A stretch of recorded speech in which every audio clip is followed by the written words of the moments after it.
En esta mañana vamos a compartir la palabra de Dios y quiero compartir con ustedes en tres puntos principales, ¿verdad? Tres verdades de cómo tenemos que vivir en esta sociedad corrompida. Hay que reconocer la sociedad sin Cristo. En el colegio, en la escuela nos enseñan que la, la base de la sociedad es la familia, ¿sí? Y la familia en muchos países está lastimosamente deteriorada, ¿no? La Biblia nos enseña que la palabra de Dios nos muestra que la familia está constituida por papá, mamá, ¿sí? Y tristemente el enemigo se ha encargado de tergiversar, de corromper la familia y es la base de la sociedad, ¿sí? Reconocemos eso, la base de la sociedad. Pero qué importante es, hermanos, que estemos orando por las familias, por el esposo, la esposa y, claro, también los hijos. Anoche estuvimos orando por los futuros cónyuges de los jóvenes, de los adolescentes. Y muchas veces los padres, ¿qué? ¿Cómo mi hijo, mi hija, mi niña, mi bebé chiquitita? No, tenemos que orar para que puedan conseguir eh, un buen cónyuge bajo la dirección de Dios, bajo la voluntad de Dios, ¿verdad? Que conozca a Cristo, que ame a Cristo, que sirva a Cristo, porque si ama al Señor, va a cuidar a su esposa, porque eso encontramos en Efesios 5, ¿verdad? Que así como Cristo se entregó por la iglesia, el marido debe entregarse por la esposa, debe cuidar a la esposa, debe amar a la esposa. Con un propósito, Cristo se entregó por la iglesia para presentársela sin mancha, sin contaminación con el pecado. De la misma forma, el hombre, el esposo, que es cabeza del hogar, sacerdote de la casa, debe entregarse en sacrificio, por amor, para presentar a su esposa sin, sin manchas, sin arrugas, en el sentido espiritual, ¿verdad? En el sentido de guía espiritual, tanto de la esposa y de los hijos. Entonces oremos por las familias, ¿verdad? Y vamos a observar en este momento, a ver, tengo acá mi presentación. Sí.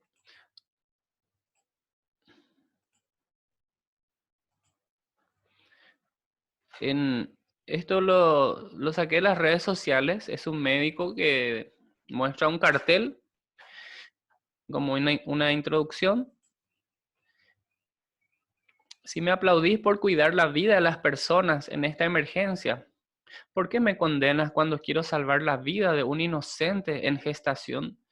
Esto en relación a las leyes que los hombres han creado, ¿verdad? Legalizando el aborto. En Henrik Ibsen dijo lo siguiente.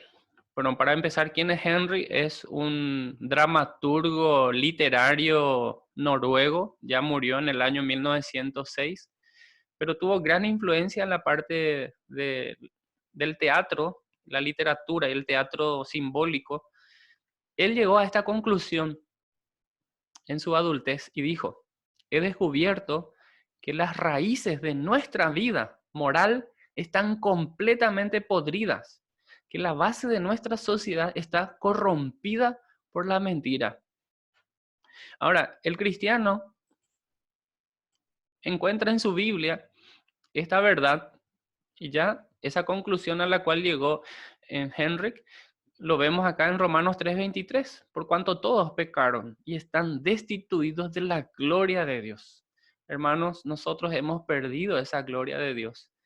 Ahí en Génesis capítulo 3, cuando ingresó el pecado al mundo. Y como dice Romanos 5:12, por el pecado entró la muerte, y la muerte pasó a todos los hombres por cuanto todos pecaron. Pero a Dios gracias que envió a Cristo para que Él pueda darnos esa oportunidad de volver a Él, de recuperar esa gloria perdida. De manera que el que está en Cristo es nueva criatura.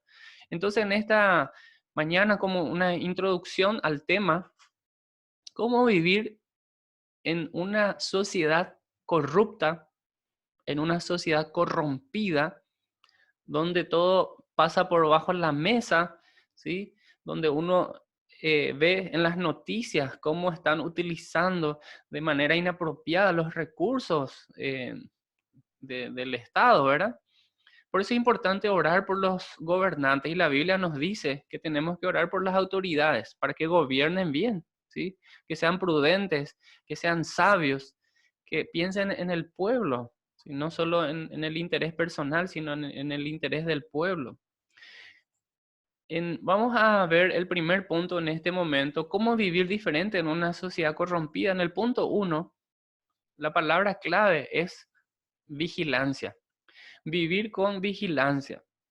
Mateo 26:41, si un hermano puede buscar y leer, habilitar su micrófono para la lectura, le voy a agradecer.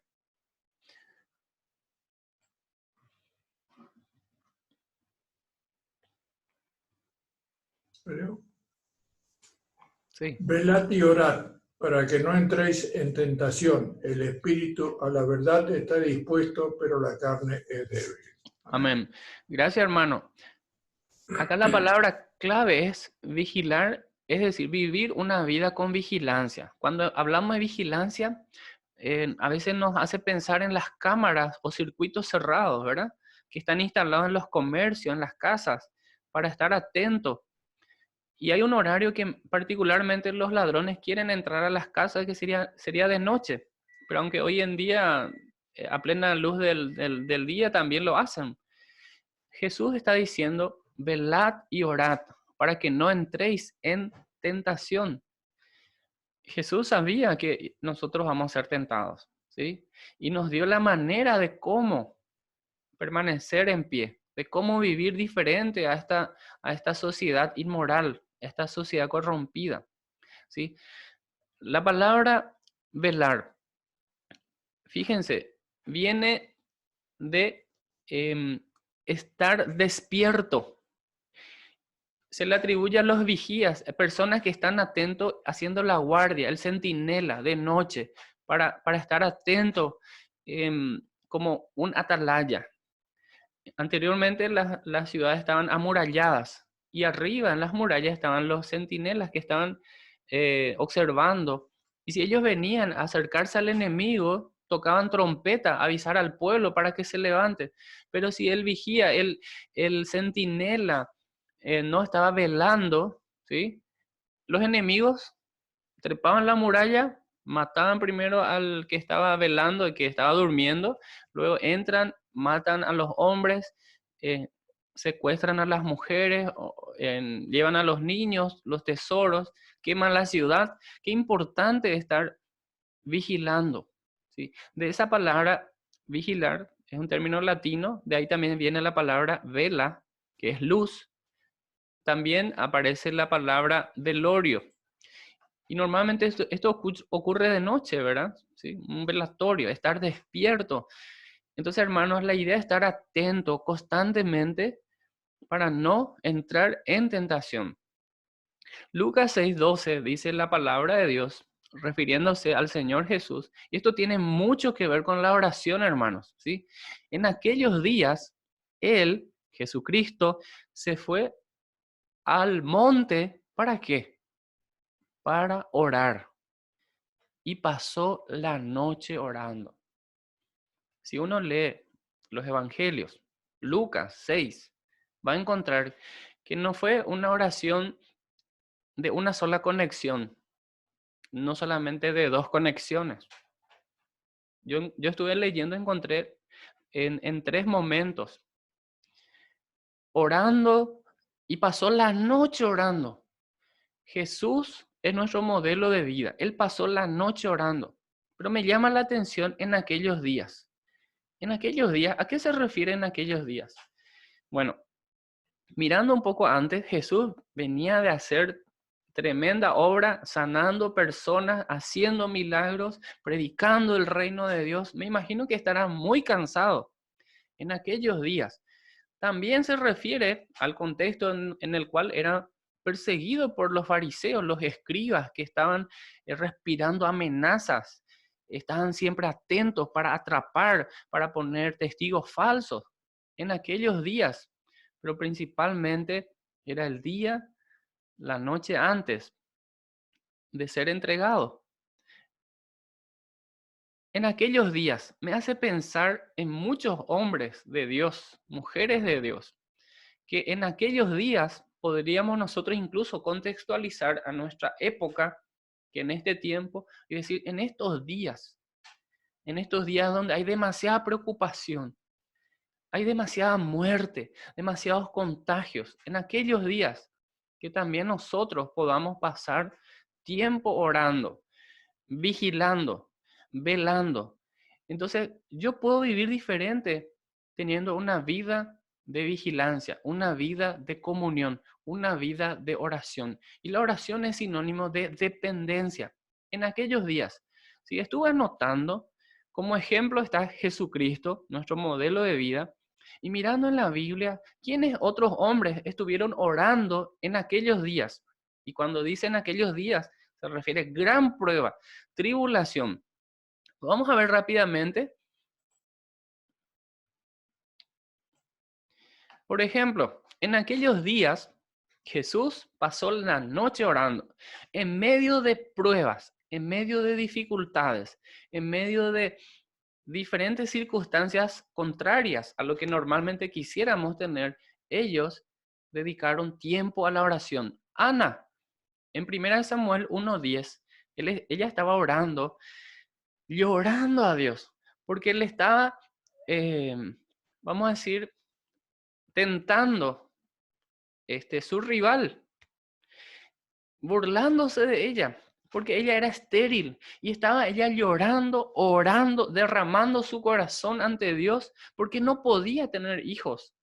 Sin embargo, en el capítulo 2, versículo 1 de 1 Samuel, después de que Dios respondió la oración, ella expresa en un cántico, alabando al Señor, al Dios que le respondió, al Dios que le escuchó, al Dios que secó sus lágrimas. Hermanos, en aquellos días, Ana estaba orando. ¿Será que si nosotros escribiéramos nuestra oración, podría quedar también registrado y de aquí a un tiempo es volver a leer y decir, mira un poco esta oración que hice en aquel tiempo de la pandemia? Mira a mi hijo, mira a mi nieto, esta oración hice en ese tiempo de la pandemia, al punto de que esta oración de Ana se convirtió en un cántico, ¿sí? Y hasta hoy en día tiene su efecto. Yo les invito para que lean, hermanos, anoten estos textos y lean en casa. Esto a modo de ejemplificar que tenemos que estar atentos orando en aquellos días. Nehemías 1:4, ¿en qué circunstancias? Recibiendo la triste noticia de que su familia estaba dispersa, su familia pasando pruebas, su familia no tenía casa porque las casas estaban quemadas, las murallas destruidas, quizás muchos murieron. Entonces, ¿qué él hizo? Él ayunó, hizo duelo, hizo ayuno, ¿verdad? Hizo duelo y por sobre todo oró por 3 meses. Oración, oración, oración, oración. David, Salmos 3:1, cuando era perseguido para que él muera. En el contexto ahí de Salmos 3, encontramos que él era perseguido por su propio hijo Absalón. ¿Para qué? Para matarle. Y fíjense, esa confianza en el Señor, la oración, que es lo que él expresa, ¿sí?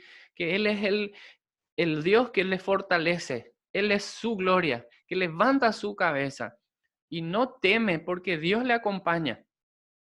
Y él estaba en una cueva, acostado, no en un colchón somier, estaba quizás sobre la roca o en el suelo ahí, y dijo, me acosté y dormí porque Jehová me sustentaba. Daniel 6:10. Daniel estaba orando y en el contexto era una prohibición de orar, ¿sí?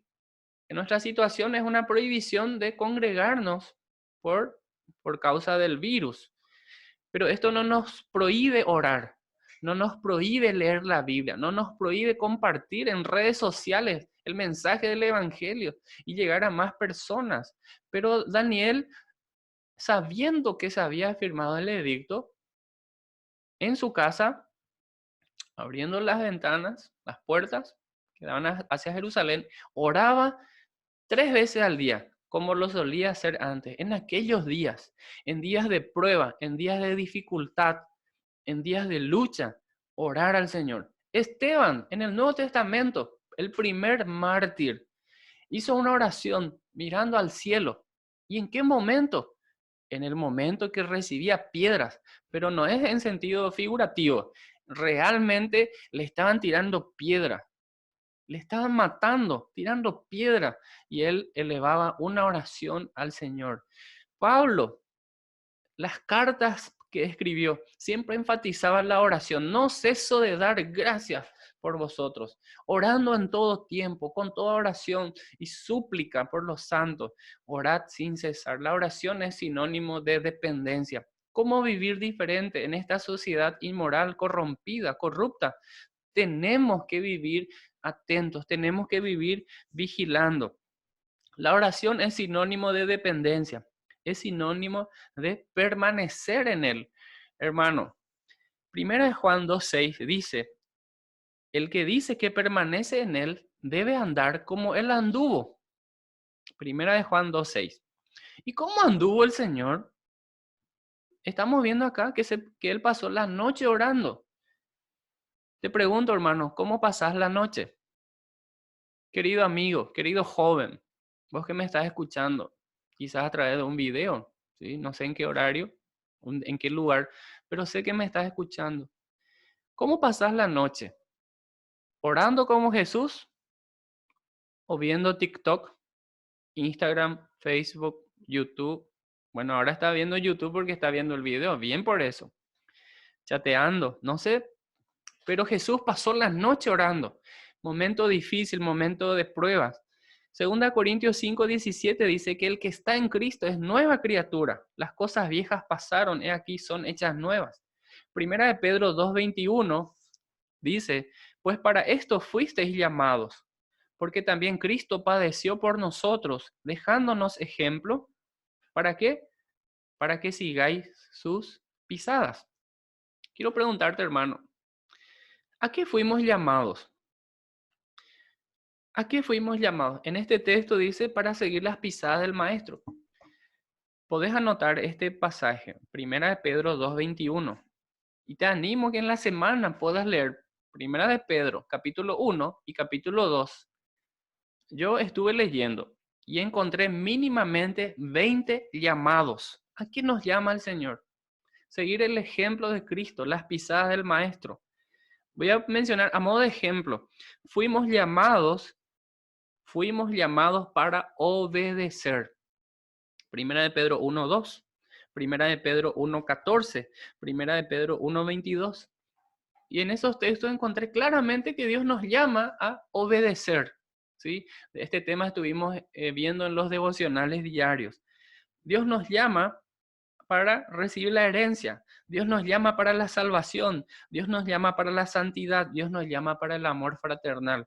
1 Pedro 1:4, verso 5, verso 15, 16, verso 22. Hermanos, nosotros vamos a vivir diferente en esta sociedad corrompida cuando tenemos a Cristo en el corazón y cuando Cristo es no solo el Salvador de nuestra vida, sino que también Él es el Señor que controla mi mente, mi corazón. Entonces, si nosotros estamos pasando momentos de dificultad en aquellos días, también dediquemos tiempo a la oración, tiempo a la comunión, tiempo a estar hablando con Dios, estar atentos, velad y orad. ¿Para qué? Para que no entréis en tentaciones. Velad y orad, ¿para qué? Para que Satanás no tome ventaja sobre nosotros, porque no ignoramos sus maquinaciones. Estemos velando, orando, hermanos. Entonces, el primer punto, y es el punto más extenso que tenemos, en el primer punto, debemos vivir con vigilancia, velar, orar en comunión con Dios. Vamos a ver el segundo. Mateo 9:36. Si un hermano o una hermana puede leernos, por favor.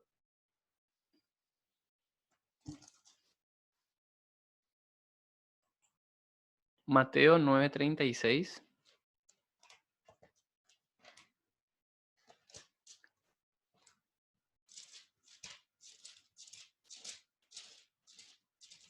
Y al ver las multitudes, tuvo compasión de ellas, porque estaban desamparadas y dispersas como ovejas que no tienen pastor. Amén. Vivir con vigor. La palabra vigor, ¿sí? A ver si podemos ver. Viene de vigeo, es estar en plenitud de fuerzas. Estar con las fuerzas bien activas, las fuerzas bien vivas. Es decir, aparte de estar velando, vigilando, ¿sí? Para no caer ante las tentaciones, estar atentos, también vivir con fuerza, con bien, vamos a decir, bien viva. Es decir, si yo estoy en Cristo, las cosas viejas pasaron. Jesús vino a dar vida, Juan 10:10, vida en abundancia. Y vemos claramente que Jesús tenía compasión, como dice Mateo 9:36.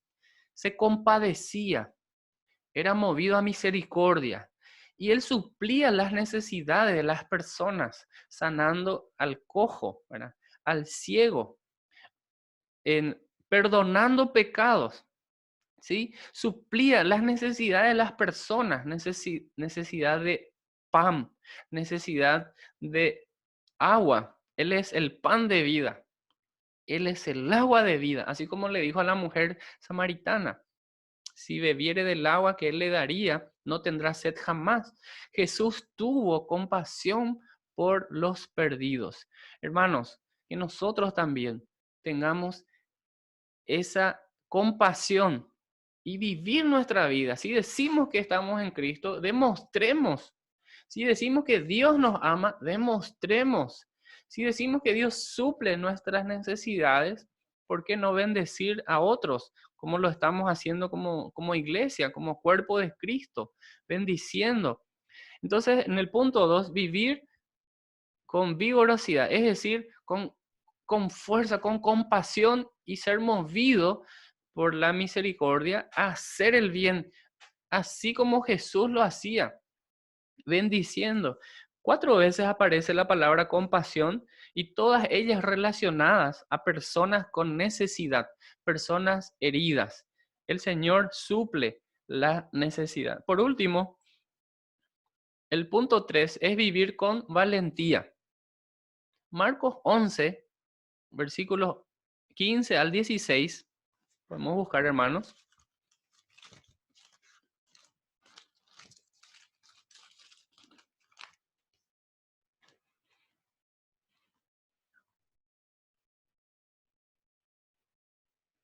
Dice así la palabra de Dios, leo. Marcos 11, 15 al 16. Vinieron pues a Jerusalén, y entrando Jesús en el templo, comenzó a echar fuera los que vendían y compraban en el templo, y volcó las mesas de los cambistas y las sillas de los que vendían palomas. Y el 16 dice, y no consentía que, que nadie atravesase el templo llevando utensilio alguno. Acá encontramos otra manera de vivir en este tiempo contra la sociedad corrompida. ¿Y cuál es? Valentía, coraje. ¿Para qué? Para decir, esto está mal, esto no se debe hacer así. Jesús entró al templo y echó fuera a los cambistas y le dijo, este es un lugar de adoración, de oración. Ustedes han hecho cueva de ladrones, están haciendo negocio. En vez de honrar al Señor, en vez de orar al Señor, y no consentía con el pecado. Hermanos, tenemos que ser valientes y decir, no, alto. Si algún compañero de trabajo está haciendo algo en el cual te quiere hacer partícipe, vos tenés que decir, alto, no, eso no está bien, eso está mal. Yo con valentía voy a seguir al Señor y voy a demostrar el ejemplo en donde sea para glorificar al Señor, no consentir con el pecado. Hermanos, tenemos un ejemplo ahí en Josué capítulo 1. Los 3 versículos 6, 7 y 9 nos muestran que él fue desafiado a llevar adelante esta tarea tan grande de liderazgo, ¿sí? Y le dice una y otra vez, esfuérzate y sé valiente. Esfuérzate, solamente esfuérzate. Mira que te mando que te esfuerces y seas valiente. Y esa valentía era apropiarse de esa promesa y saber que Dios iba a estar con él, porque así como estuvo con Moisés, va a estar con Josué. Así como estuvo con Josué, también va a estar con nosotros.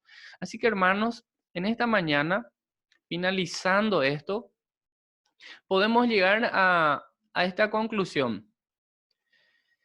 Debemos vivir velando para no dar ocasión al enemigo. Debemos vivir velando para no caer en tentación. Debemos tener una vida de comunión. Tenemos que tener una vida de servicio, ¿sí? Con vigor.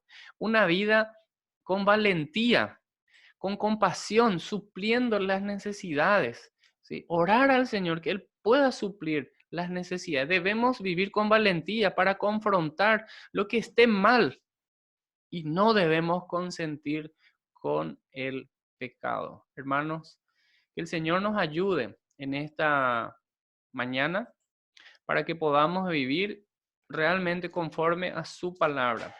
Vivir como Cristo vivía. Oremos.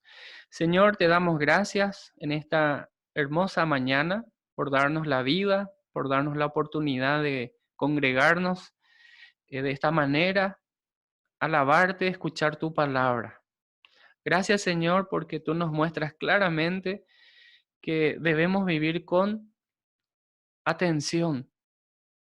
Mirad con diligencia cómo andéis, dice tu palabra. No como necios, sino como sabios, redimiendo el tiempo, porque los días son malos. Y vimos, Señor, que en aquellos días de muchas pruebas, muchos trabajos o de persecución, y la hora que venía para el Señor Jesús, Él dedicaba tiempo a la oración y pasaba la noche orando. Que nosotros también vivamos una vida de oración, una vida de dependencia, así como lo fue con Ana, con David, como fue también Pablo o Esteban, y cada uno de esos personajes que encontramos en la Biblia, que marcaron la diferencia porque fueron hombres y mujeres de oración. Vivieron confiando en ti, Señor, en tu amor, en tu gracia, en tu fidelidad, en tu misericordia. Señor, ayúdanos para que también nosotros podamos demostrar ese amor que tú nos has demostrado. Ayúdanos, Señor, a servir, a ser útiles. Ayúdanos, Señor, para que podamos nosotros con valentía defender la causa del Evangelio. Con valentía, Señor, denunciar el pecado, no consentir con la maldad. Señor, ayúdanos a poner en práctica estos consejos que encontramos en tu palabra. Te alabamos, te bendecimos y oramos en el nombre de Jesús. Amén y amén. Que el Señor les bendiga, hermanos, y que así sea.